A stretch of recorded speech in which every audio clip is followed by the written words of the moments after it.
kabar? Semoga semuanya dalam keadaan sehat ya. Nah, saya mau nunjukin nih teman-teman, waktu saya di Indonesia, saya itu kangen sekali dengan buah peach yang seperti donat ya. Jadi ini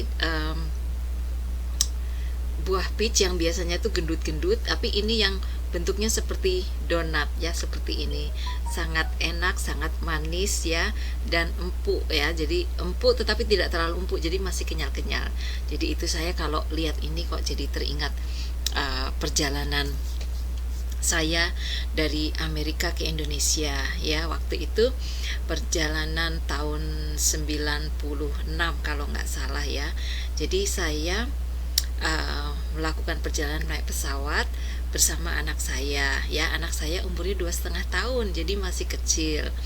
Nah, saya sebetulnya sudah memberitahukan kepada anak saya, walaupun belum mengerti ya, bahwa kita akan ke Indonesia, mau tinggal di Indonesia, mau tinggal bersama Eyang Putri dan Eyang Kakung begitu. Nah, dia sih masih kecil, jadi oke-oke saja. Nah, ketika sampai di pesawat, dia itu rewel sekali ya, rewel, nggak mau tidur, nggak mau digendong di kursi. Jadi maunya itu digendong tapi saya harus berdiri. Dan dia itu semalaman nangis terus. Padahal perjalanan dari Amerika sampai Jakarta itu sekitar 22 jam dengan transit waktu itu di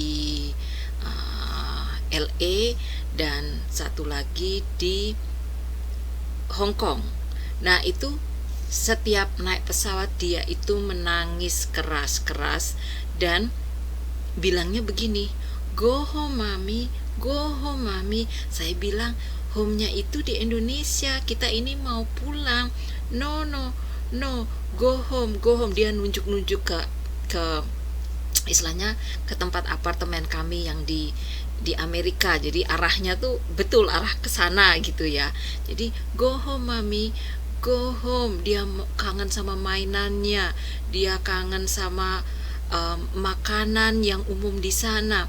Jadi saya bawakan mainannya, tapi dia tolak. Dia mau mainan yang memang ditinggal di sana karena nggak bisa dibawa semuanya ya.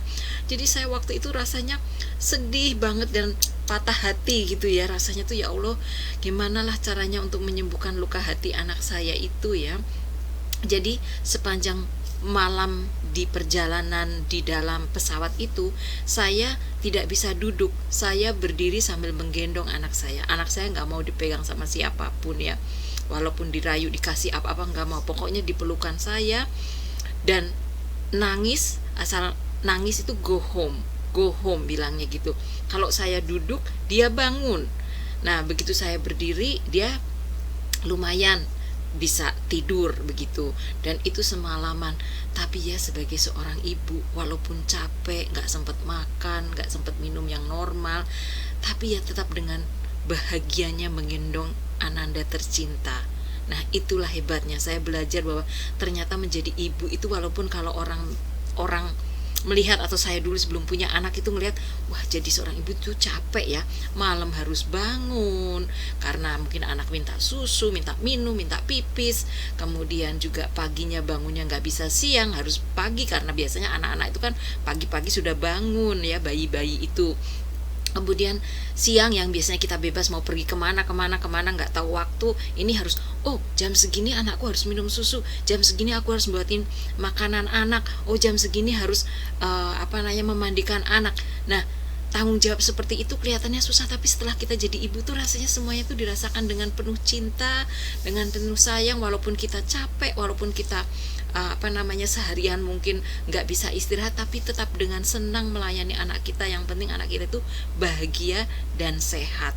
Jadi itu kenangan yang saya ingat dalam perjalanan dari Amerika ke Indonesia. Nah, sampai di Indonesia saya pikir dia akan bahagia ya, karena ketemu dengan kakek, nenek, saudara, tante, om.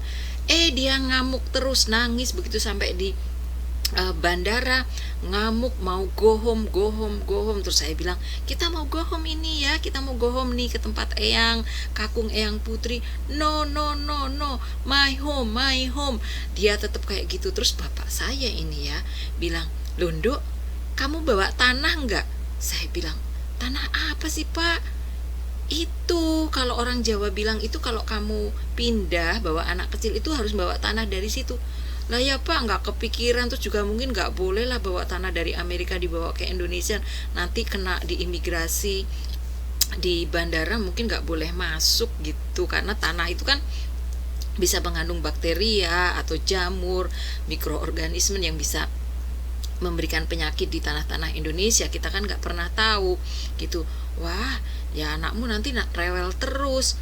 Wah ya ternyata bener itu, selama seminggu 2 minggu tuh anakku rewel terus. Pokoknya semuanya nggak kebeneran, nggak mau makan yang bener. Jadi saya itu sangat khawatir sekali ya.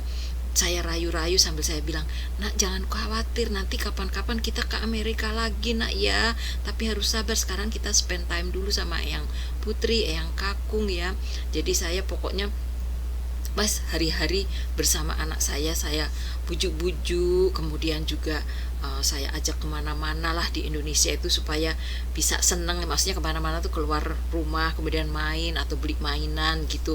Nah itu tadi ya pelajaran saya bagaimana membawa anak kecil yang masih bayi dari satu tempat ke tempat lain, karena kita pindah ya, pindah maksudnya untuk ke Indonesia, untuk pindah yang agak lama waktunya, seperti itu. Nah itu pelajaran pertama. Pelajaran kedua adalah waktu itu ceritanya saya sudah selesai sekolah mau pulang ke Indonesia dan membawa anak.